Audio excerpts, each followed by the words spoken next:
I'm Algenon Cash, and you're locked in. Welcome back. Thank you all for joining me. As you know, I pride myself on trying to bring you a great conversation every single week. Many of you, if you follow me, you have heard me talking about Squid Game.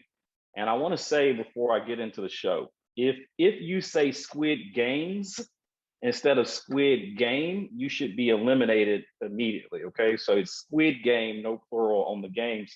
But Squid Game is a series revolved around a contest in which 456 players, all drawn from different walks of life, each are deeply in debt, and they play a series of children's games with deadly penalties if they lose, and they're all competing for a chance to win $45.6 billion. Hwang, who I might be pronouncing the name incorrectly, he's South Korean, and he's the gentleman who actually conceived of the idea based on his own economic struggles early in life.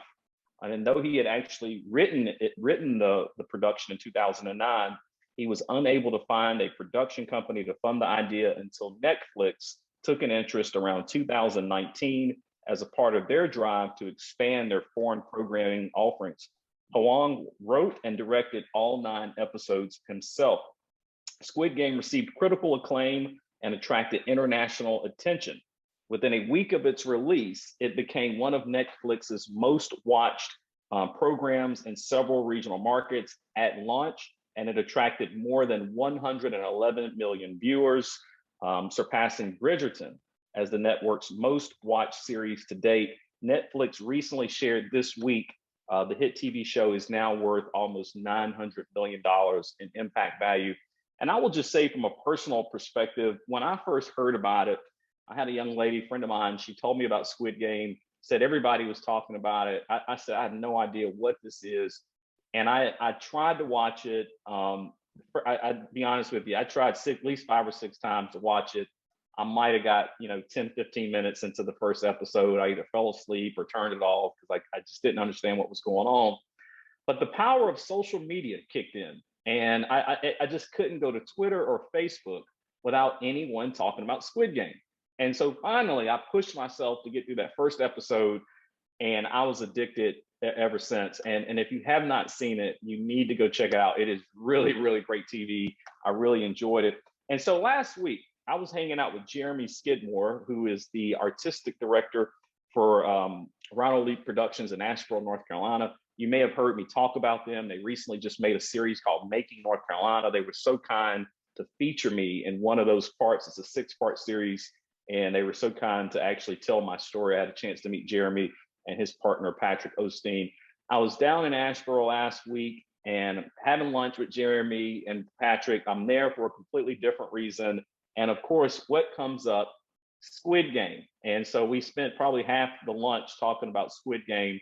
And I was able to convince Jeremy to come on. Just to give you a little background on Jeremy, after nearly 20 years of directing and producing theater all over the world, Jeremy Skidmore made an unconventional career move and returned back to home here in North Carolina.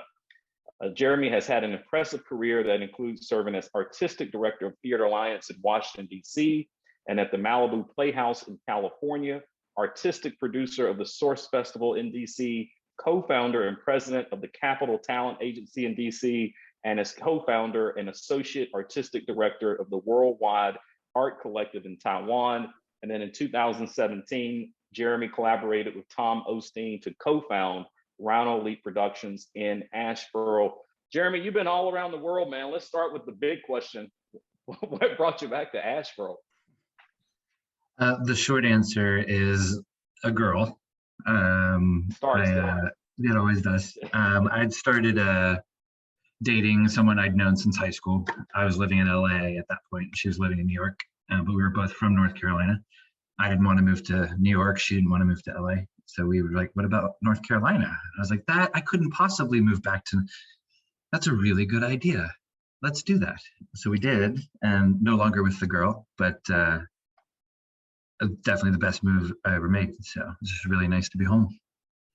Well, we're glad to have you here, and I'm glad I had a chance to meet you. Big shout out to Martha Larson, who got me connected with Jonathan, who was running Venture Asheboro, who made the connection. I've enjoyed getting to know you and Patrick and Evan and y'all, the small crew you have and the passion that you have for the work that you're doing. And but I really enjoyed our conversation about Squid Game because you know I'm not a professional, not a professional critic, and I don't particularly know what to look for in a lot of these films other than I just enjoy what I enjoy, and you know I like the shows and the movies that I like.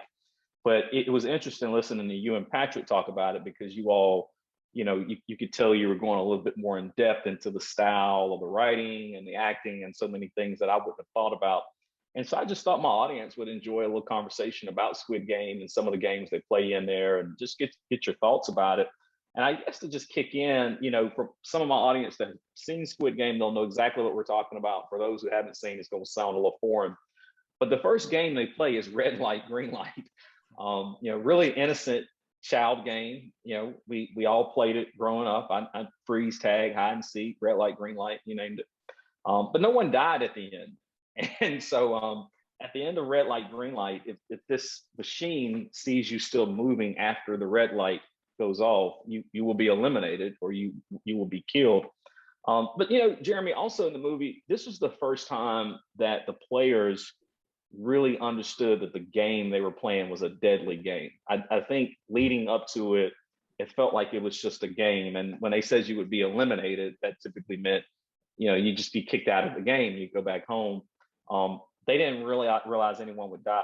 What was that reaction when you first saw that episode and the red light hits and some people get killed? What was your reaction to that? I think for me, not unlike you, I kept resisting watching it. Part of it for me is that usually when I watch TV, it's when I come home at the end of the night and I like to unwind watching some TV. So usually my eyes are pretty tired and I don't want to read subtitles. So let me first say, don't let the subtitles prevent you from watching it. It's a really, and I know, you know, Algenon actually watched it with the dubbing as well, but it's a very visual movie. So you're really able to, there's a lot of information you can take in without having to constantly be reading. But anyway, to answer your question, I think because people have been talking about it for so long, by the time I watched it, I already knew going in that it was a life or death scenario. So for me, the fun of that first game was not knowing what the game was going to be, and then to find out that it's something so simple. And then, you know, I think one of the things that you brought up when we were having lunch the other day, it's the chaos that ensues when the first person does get shot, and then there's the panic. So one of the things that I was really struck by what you were saying the other day is, all right, the basis of this film is economics, right? Everybody's in debt. They're able to get into this life or death situation because of the debt that they're in.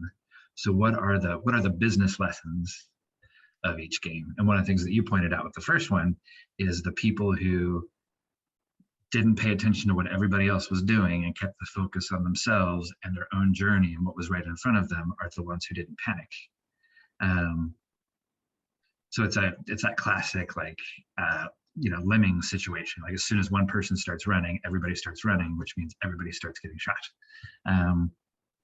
So I think what I was really interested in, even just talking today with you, is what are the life lessons and business metaphors with each game that the movie is really getting across. Yeah. Well, I think what's interesting is the game is used as a comparison to life. Like these are all people who are economically challenged in real life, so they are invited into this game. This is a survival game, so you win by staying alive. If you lose by dying, and you know what was really interesting to me is just the how closely that aligns with life. You know, day to day at times, and you know we often use the analogy that life is this game that you're constantly trying to play, and you're trying to get the right relationships and get to know the right people and get ahead, and you know. But it's also interesting because even though we use the analogy that life is this game, it's such a complex game, and you know many people would say, "Hey, I don't understand the rules."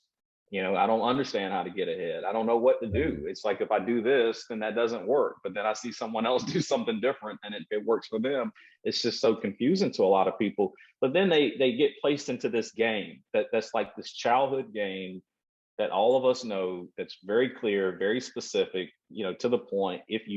When green light, you move, red light, you stop. And if you're caught moving on red light, you're eliminated. It's just very clear cut. And I just thought that was interesting. But you're right. I mean, the panic just ensues when they start to realize that this is a life or death game.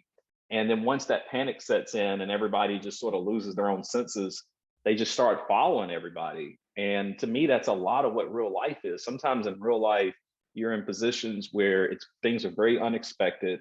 And you have to be careful not to panic when those things happen. You also have to be very careful to stay locked in, as I always say, on your own path and what you're doing and where you're trying to go, where you're trying to get to in the game.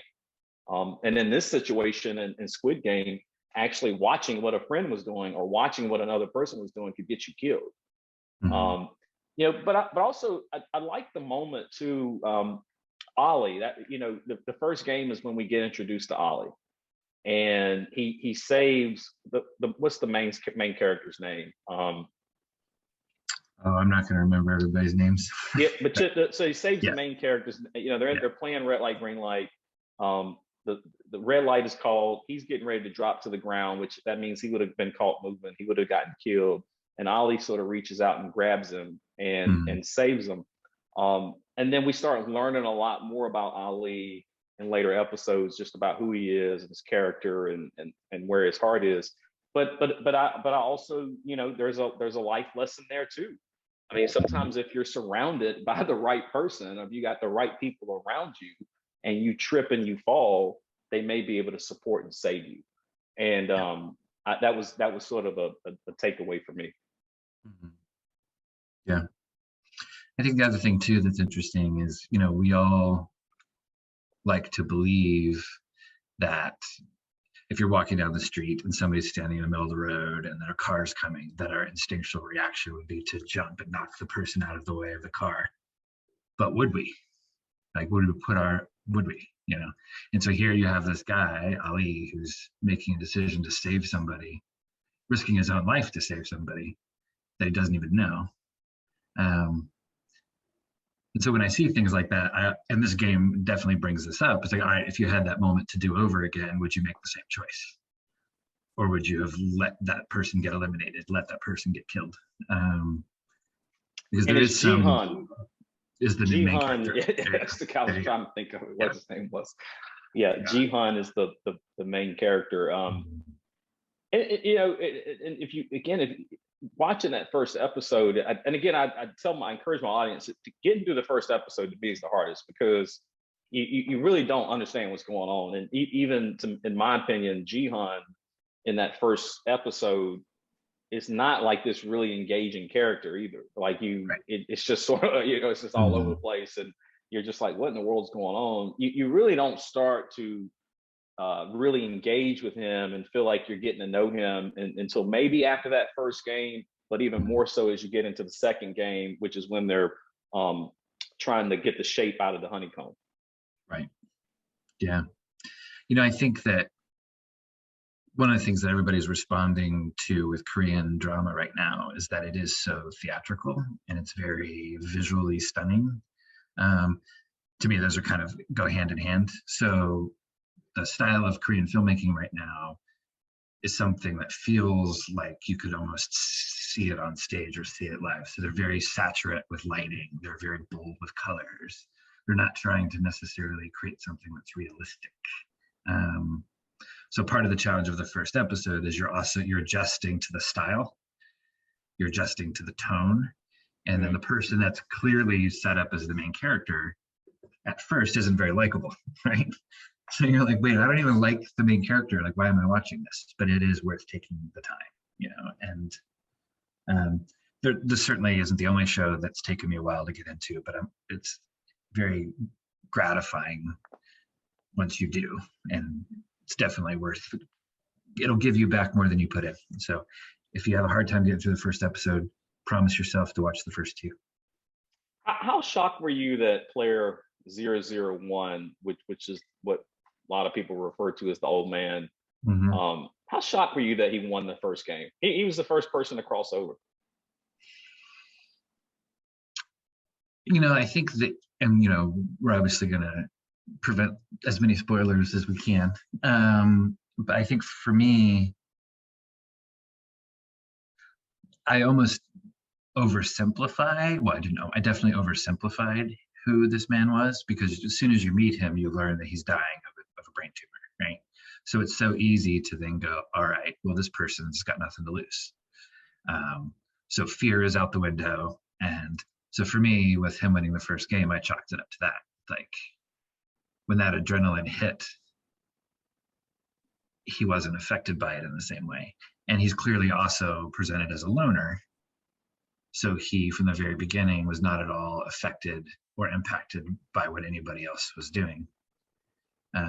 So I definitely chalked it up to that. And then, of course, you come to find that that's an incredible oversimplification of his journey. But Well, I think the writer and the director, obviously same gentleman, but I think that's what they were going for, and it's sort of a little bit of a misdirection, for the viewer, if that's what if you fall into that belief early on in the series, and then later on you find out that he was certainly much more integral and much more involved than anyone could have imagined. And you bring up the point about the brain tumor, and right after the first game, everyone, a lot of people wanted to go home. Of course, that changed a little bit once they realized how much money was at stake. And, player 001 is the tie breaking vote. A lot of people assume that he's going to vote one way because he has his brain tumor, but he actually voted the other way. Was that like a surprising sort of plot twist for you when because I know for me, I was sold on the idea he was going to vote to keep them there because he had the brain tumor, he had nothing to lose. At this point, you don't realize how intricately involved in the game he is. But did that shock you, when he got up and said, hey, I'll vote for us to go home? Absolutely. Yeah, actually. That I thought I had the show figured out. And that's the first moment in the show where I went, oh, okay, this isn't going to go where I thought it was going to go. This is going to be a lot more complex than I thought it was going to be. And just to take a step back real quick with the voting thing, there's so many things that are set up as part of the games that are pretty brilliant psychological incentives and manipulations. So like whether you run your own business or whether you're a psychologist or no matter what you do for a living, it's a really fascinating exploration of what motivates people, because everybody's motivated by different things. So there's so many different, for example, for those of you who haven't seen it, there's a big piggy bank hanging from the roof. And so anytime someone dies, more money drops into the piggy bank. So you're visually seeing the stakes grow and grow and grow and grow. The carrot keeps getting bigger and bigger and bigger with every passing of a human life. And so you're seeing millions of dollars go into this thing. And that's incentive for some people, right? They give you the illusion of democracy with this voting thing where the rule is that if the majority of the people left ever at any point vote to end the game, then the game ends. And so anybody can evoke that at any given time. And so that's something that appeals to other people, that sense of democracy, the sense I actually have power over my own fate. And so there's so many different things as we talk through the different parts that I find are fascinating in terms of unpacking why they did it this way, what kind of people would be motivated by this, divergent thinkers and convergent thinkers and left brain people and right brain people, because the writer did a beautiful job of, I think, tagging everybody. So like, no matter how much you think you might not be willing to play the game, I question that. I think there's something in there that's going to grab, all things being equal, right? So if we accept the fact that, all right, everybody who's approached is under like bone crushing debt of some kind, regardless of everything else, like there's something that hooks you in, incentive that hooks you in, that makes you want to do it, makes you willing to risk your life. It's pretty wild. Hey, if you're just not joining us, you are locked in and I'm your host, Algenon Cash. The other voice that you hear with me today is Jeremy Skidmore, who's co-founder of Rhino Elite Productions and a veteran when it comes to theater. We are discussing Squid Game, which is Netflix's newest hit TV show, and just sort of doing a quick analysis about the show. Always remember, if you want the extended conversation of this show, you can always subscribe and download our podcast, Locked In, which is available at either lockedin.cash, or you can get it on Apple, Spotify, Pandora, or wherever your favorite podcast might be. You know, Jeremy, as I sort of continue the conversation, the second game that they got into, the players played a game where they must pick a stamp shape from a honeycomb candy using a needle without breaking it. They had a time limit to get through it. What really stood out to me is that Sang Woo, who happens to be Jihan's one of his close friends from the real world. They actually know each other. Sang Woo figures out or recognizes the game after learning from player 067's discovery about them over there cooking up sugar or heating up sugar, but does not warn his teammates and chooses the simplest shape for himself. And at one point when they're getting ready to start this game, Jihan even goes to Sang Woo and says, "Hey, I think we should team up and we should work together on this." And he says, "No, I don't see any value in doing that." What did that scene really mean to you? I mean, Sang Woo had a chance to save all of his friends by telling them to go pick the easier shape, which I think was a circle of some kind. The diamond, yeah. A diamond, yeah. So it's like an easy shape to sort of trace out. Yeah. But he allowed Jihan to pick the umbrella, which is a much more complicated shape to try to trace out. Yeah, so like the metaphor of that for me is fascinating, where it's like, how many times in life do you all have to complete, all have to get to the same destination, right? We all have to get from point A to point B. But the way that we get there is so much easier for some people than others. So I find that like it's such an infuriating thing where it's so not fair for the person that gets the umbrella. And again, this game is actually not a common American game. This is a very like Asian thing. So it might bear a little bit of description, but they have honeycomb plates basically that stamps are pressed into, and then they have to take a needle and carve perfectly out the shape that's been stamped without it breaking. So at the diamond, it's just the 4 lines, but then some people have one was a circle, but the hardest one is the umbrella. So you've got all these like curves and hooks, and it's such an infinitely more difficult task, even though the result is the same for everyone. They're just trying to win, to get through it. So it seems so unfair, but it's also happenstance. They don't know why they're choosing the shapes that they're choosing necessarily. And then for him not to tell people, not to warn his friends, it's that classic, like, is withholding information cheating? Is withholding information lying? And at the end of the day, are you the kind of person who is going to do whatever you can to ensure that you succeed, even at the expense of others? And not everybody makes the same choice as the show goes along. But in this case, he very clearly makes that choice. For me, at this point, it's not so egregious as to make me totally hate the guy. But I'm like, wow, okay, that's who you are. You're at all costs, I will advance my own agenda, Well, I think within the show series, it's the first peek we get at his true character. We don't really get that window in the first game, but in the second game, it's like the first peek you get at maybe who Sang Woo really is, and that develops even more as the games go on, obviously up until the end. But yeah, I thought it was a great, and you say he made that choice. He actually made the choice twice, right? Like, Jihan came to him and said, "Hey, I think we should all partner and collaborate." And he said, "No, I don't think we should do that." Even though at that time, when he told him that, he knew what the game was. But then there was a second point where they start to pick the shapes, and Jihan, and then the old man, player 001, they were trying to pick the last two shapes. And Jihan goes with the umbrella. And Sang Woo looks at him and had another opportunity to warn him and say, hey, I don't think you should pick the umbrella. But chose not to. And so you really leave that game with saying, okay, what is Sang Woo's motives here? What is he really trying to do? And to your point, maybe he's willing to win at all costs. But I thought it was a great metaphor for real life because it happens all the time. I mean, I'd be honest with you, I've been guilty of it myself.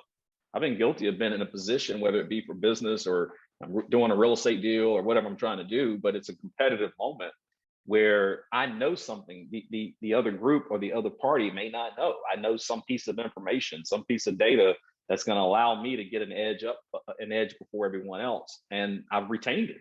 Now, no one lost their life, no one died, but I think as Americans and just everyday people, living real life, it's like we're faced with that all the time.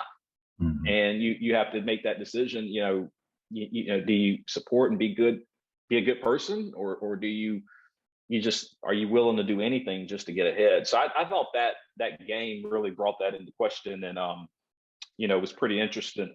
The next game they got into was tug of war, and this was a game where they had to work together. It wasn't necessarily about working independently, and in this particular game, again, the old man sort of reveals himself as being the one that has some kind of knowledge that everyone doesn't have, and he sort of gives them this technique that they can use in tug of war. I wish I would have known this technique when I was in school for field day, because I'd have been using it myself. But he gives them a technique that they can use to sort of grab that inner strength and overcome their competition to be able to win this deadly game, because there's 10 people on one side, so whatever side lost, all 10 people died, even if it was just one or two people that might have been weak on the team. And for me, Jeremy, I really enjoyed this one. I like this because it to me it was a good example of how you may not always be the strongest, you may not be the fastest, you may not be the biggest, but if you can some kind of way, and this is what my whole locked in philosophy is about, if you can some kind of way lock in and find that internal strength and that internal desire to win, you can overcome a lot of odds. And this team that had the old man on it, and they had women on it, and they were supposed to be the weakest team, ended up being victorious. And I just thought that was such a powerful message in terms of how we can use that in real life. Yeah, I think the assumption that everybody makes, so they're told to, again, for people who haven't seen it, they're told to form teams, not knowing what the game is, right? And this is the first team challenge. So the assumption that's made is that it's going to be a strength challenge. So a lot of the teams start forming around all of the biggest, strongest looking dudes, and the smaller guys and the women start getting relegated to like a couple of different teams. So I think, yeah, it's interesting, like if you think about the power in numbers, teamwork, collaboration, all of those things, and how what's important most of the time isn't to all be really good at the task at hand, but to actually have diversity, period, right? We think, sometimes with diversity, people think, all right, we're just talking about checking a box to make sure that there are as many men as women or whatever. But especially men, I think, especially myself, I'll use myself as an example, it's so easy to forget that's like, all right, if you come from the same background or the same skill set, you're going to have you're more likely to have the same perspective, the same solution to a problem, the same idea or the same inspiration.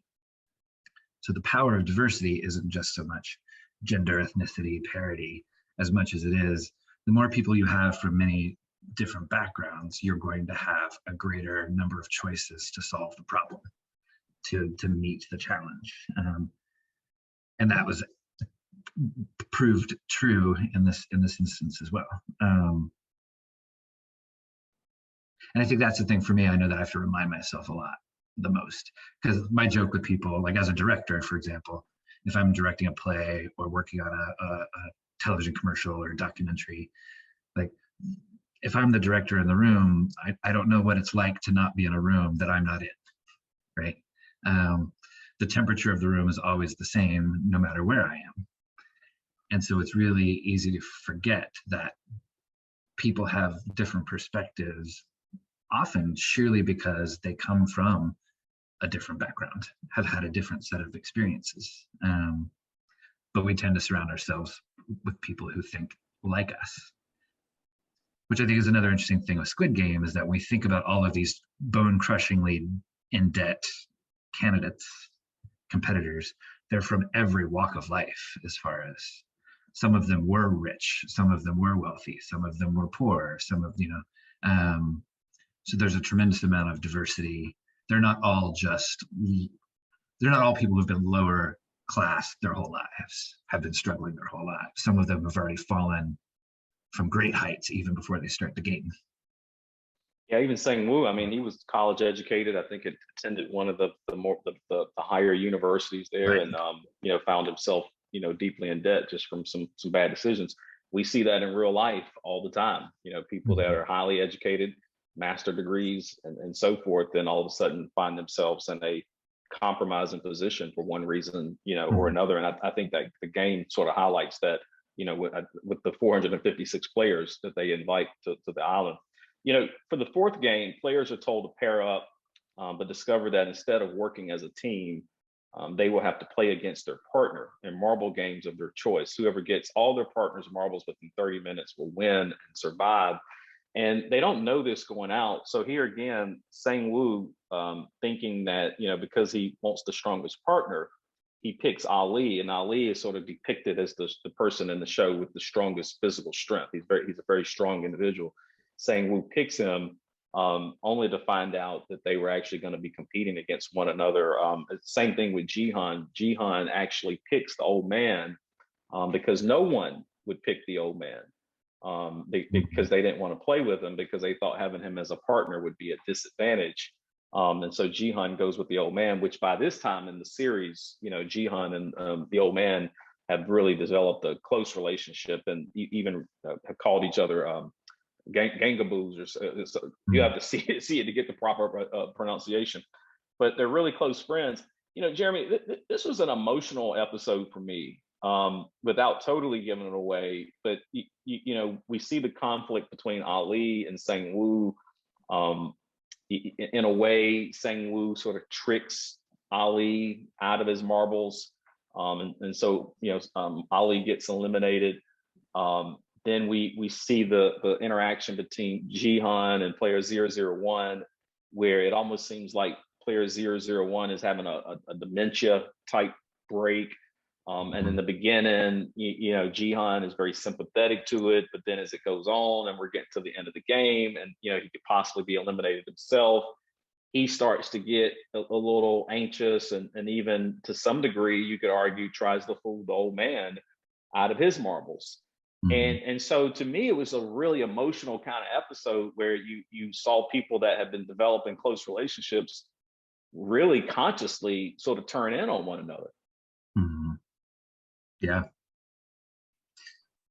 And I think what that game was so powerful in illustrating as well is that, because all they say is you've got 30 minutes to get all of your partner's marbles, your partner's 10 marbles, right? So by the end of 30 minutes, the person that has 20 marbles wins. And that's it, right? So immediately people start playing all these different games with these marbles. And I remember thinking like, wow, did you guys ever play marbles as a kid? Like, that's not how you play marbles. And they're just making up all this stuff. And what I found so interesting about that is that's the game, I think, really for the first time, that when there are no rules. You really can do anything imaginable to get all the marbles. I think the one thing they say is that you can't use force. I think that's the one. You can't physically harm your partner. Yeah, that's right. So again, back to life, like all the, day to day, the decisions that you make, sometimes the shortest distance between 2 points isn't a straight line, depending on the task at hand. And so, yeah, we saw a lot of different manipulations happening,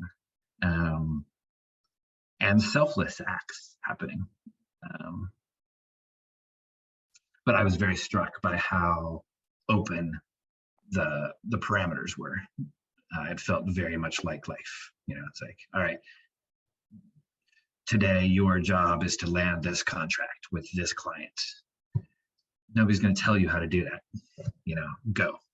But yeah, I think the hardest part is, once again, they've let you think that the parameters of the game are going to be one way, and then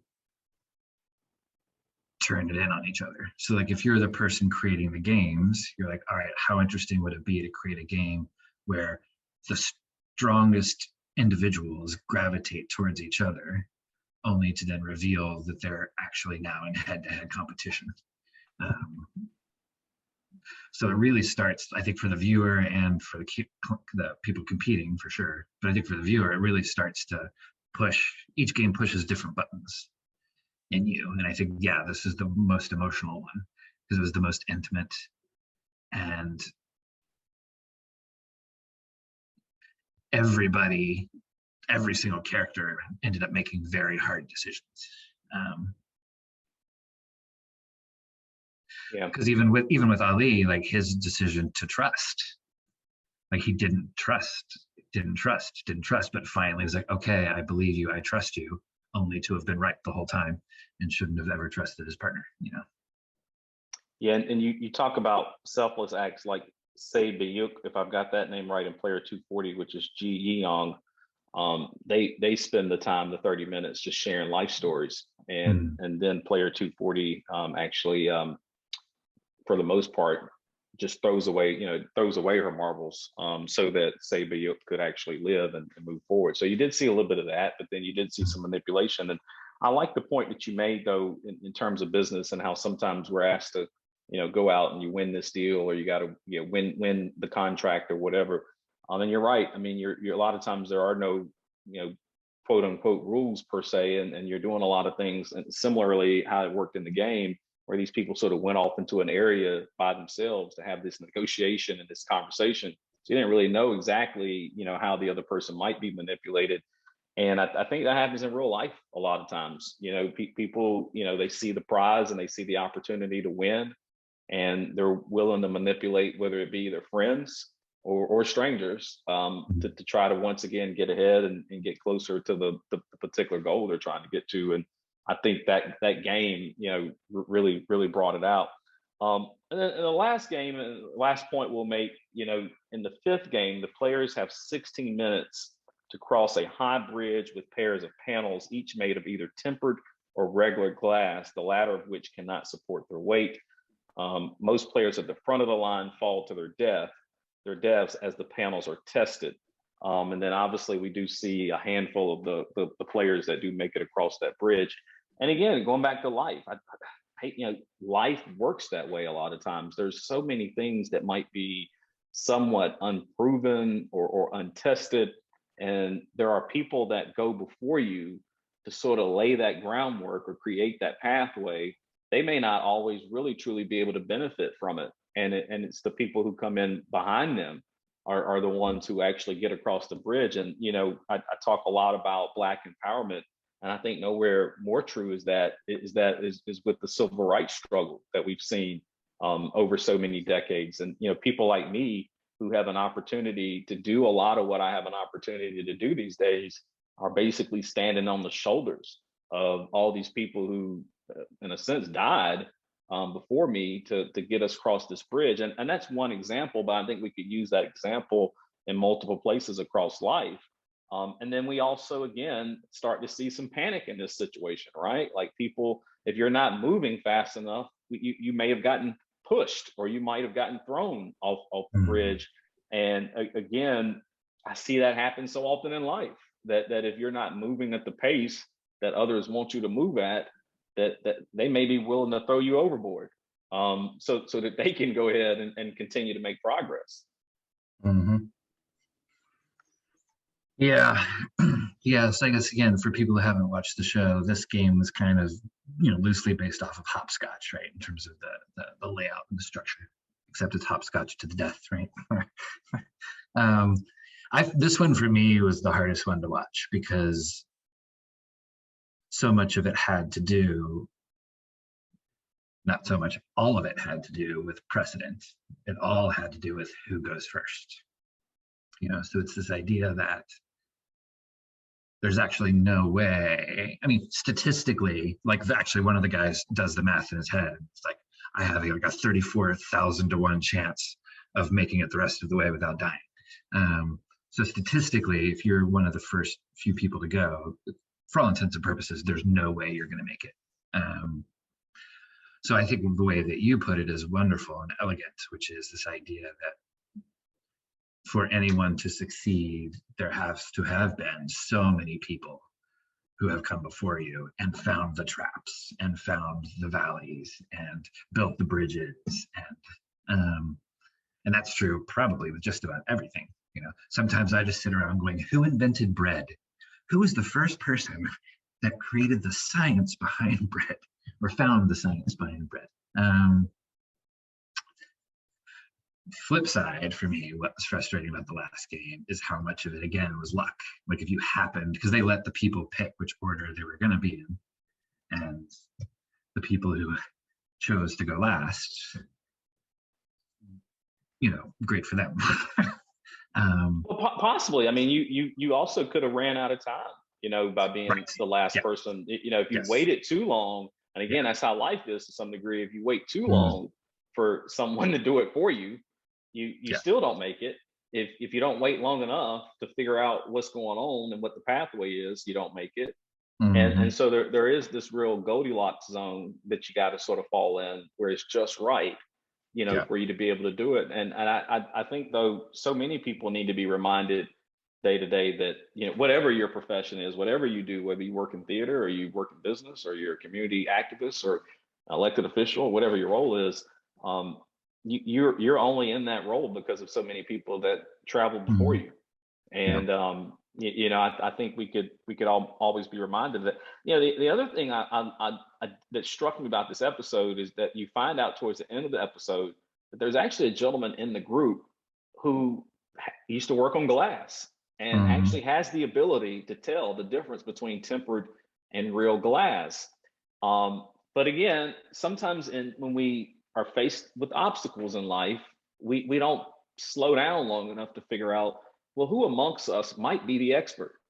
And you'll notice in that episode, he doesn't say anything about knowing it. No one asked him either. No one actually slowed down long enough to say, well, hey, has anybody in here actually ever worked on glass before? Like maybe we could figure this out. And, you don't find that out until much later in the episode until it's too late. But again, I think that's a really good analogy for business and life that, sometimes you just got to figure out who's the expert and, put them to work real quick. Cause I'm pretty much over time, but this has been a great discussion and maybe selfishly a good discussion because I just like the movie. Hopefully my audience out there that's been listening to this, I hope you actually got something out of it too, but I definitely got a lot of value out. This was the episode where the Americans, or what they call the VIPs, are introduced. And this is a group of very wealthy individuals who are basically watching from behind the screen to see what's going on with the game. I guess they've got some kind of a wager going on. What was that feeling to you? I mean, obviously it's a South Korean based movie, and then all of a sudden you see these Americans come in, they're wearing some really strange masks, and maybe even to some degree had a little bit of strange dialect as well. Yeah, so there's a couple things to unpack here that I think are really interesting. So the first thing is that I've spent a fair amount of time in Asia and lived in Taiwan for a while and traveled around the continent pretty extensively. And, Americans are viewed as just really gluttonous by and large, right? The haves, the spoiled, so it's not uncommon to see Americans in whether it's literature or film or advertising marketing to be painted with a pretty broad brush on the gluttonous side of things, the give me more, insatiable So that was one thing that was at play.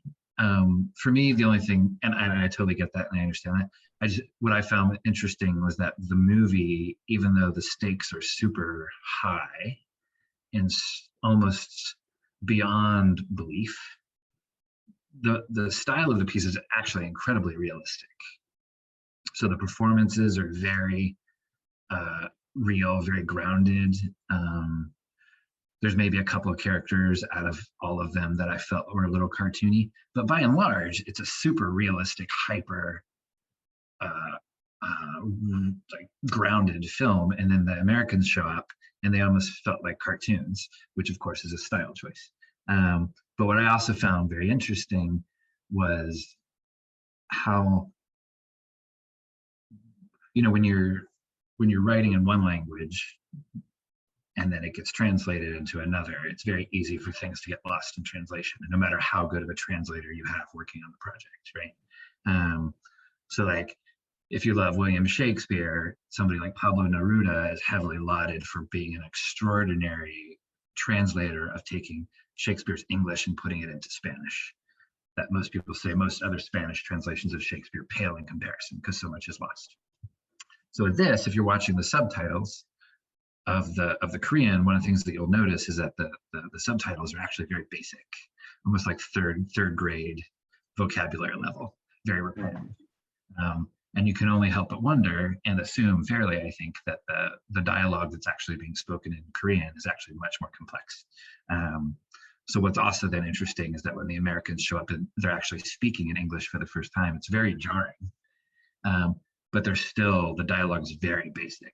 It's very like, most of it's entirely around like 69 jokes and like crude sex jokes, and it kind of never departs from that.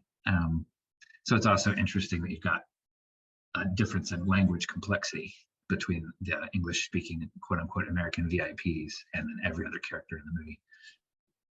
I did watch it, as you mentioned earlier in the show. I watched it with the dubbing on so that I heard the English. And I just have a tendency to watch all movies with the captions on, because sometimes I may be distracted, or I pick it up because I saw it on the screen or I didn't hear it or something like that. How would you, for those who haven't seen it and they've listened to this conversation, they want to go out and check out Squid Game, from your perspective, how would you recommend someone to watch it? Should they watch it with the Korean on and just read the subtitles, or? I think so, but I'm also like, I have so much respect for actors. I think they're amazing humans, and so when you watch something that's been dubbed, it's basically somebody who's really good at recording voiceovers, using their voice to speak in whatever the language is. So when you're watching a Netflix thing and you're letting the credits roll, it'll show you the cast in like every country. These are the Japanese actors who did it, and these are the German actors who did it, and these are the South African actors who did it, or whatever. So I feel like a lot is lost when you listen to the dubbing because you're not hearing the actor's performance. You're just watching their performance, and it's somebody else's voice. So I think it's worth watching it the subtitles, because that way you're still getting the story, but you're feeling the impact of the acting performance. Because really good actors too, like, especially when you start a movie, you'll notice that you don't have to read the subtitles as much as it goes along, because you just start to intuit things.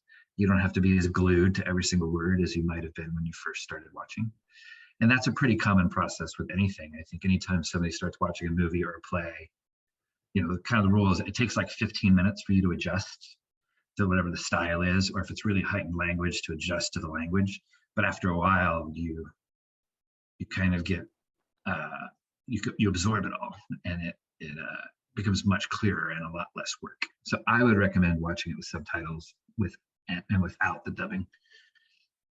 Well, I encourage my audience to just go watch the film, whether you watch it with subtitles or not. I mean, Squid Game it's worth it's worth the time and the investment. Again, the first episode may be a little bit of a struggle to get through, but I think once you get through it in that first game, most likely you will be hooked. And I also want to thank Jeremy Skidmore for locking in with me today. Again, Jeremy is a longtime theater veteran, also the co-founder of Rhino Elite Productions in Asheboro, North Carolina.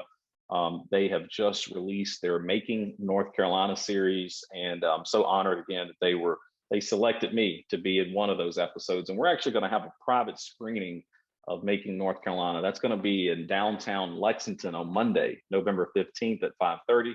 And then we will be in downtown Winston-Salem on Tuesday, November 16th at 5:30.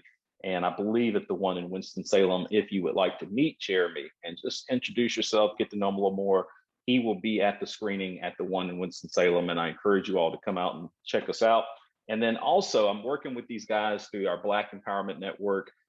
We are going to start getting into more original content production with the Black Empowerment Network, and we are hoping to work with Ronald Leap in 2022 to produce 6 documentary films highlighting African American leaders right here in North Carolina. And I'm so excited about that. We had such a great conversation last week, some really great ideas that came out, and I want to encourage my audience to stay on the lookout for that. Also, make sure you stay tuned to WTOB every Sunday. That is where the Locked In Show is. That's where it airs. But you can also subscribe to the podcast on Apple, Spotify, Pandora, wherever your favorite podcast resides. You can download Locked In. And then I always want to encourage you, please go subscribe to the YouTube channel. A lot of great video content there. Make sure you follow Locked In or follow my name, Algenon Cash, on Twitter, Instagram, and Facebook. Until next time, y'all stay locked in.